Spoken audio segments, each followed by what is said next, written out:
Rail घरोईकरण बजय विरोध में पूर्वतट रेलवाई मजदूर संघर आंदोलन संघदर्शन निकट में केन्द्र सरकार 51टी पैसेंजर ट्रेन को घरोईकरण करने को नीलाम प्रक्रिया आरंभ कर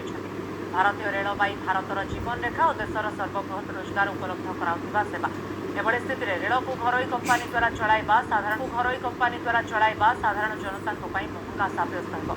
देशर लक्ष लक्ष बेरोजगार युवकों यह एक विनाशकारी पदक्षेप बोली भारतीय रेलवाई मजदूर संघ कही एने आज दिन को संघर्ष दिन रूपे कला रिबन पिंधि सरकार नीति को विरोध करा भारतीय रेलवे मजदूर संघ आह्वान में समग्र अखिल भारतीय स्तर में सबू जोन में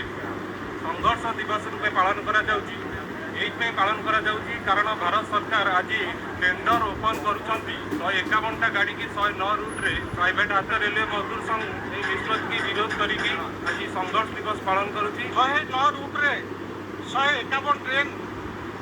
चलवा आज रेलवे बोर्ड रे प्राइवेट कंपनी को दवा टेंडर ओपनिंग होउची। आम मजदूर यूनियन ईस्ट कोस्ट रेलवे मजदूर यूनियन ताकू विरोध कर भाई भौणी मानकर जो इनसेंटिव एरिया बाकी अच्छे तुरंत पेमेंट करूँ।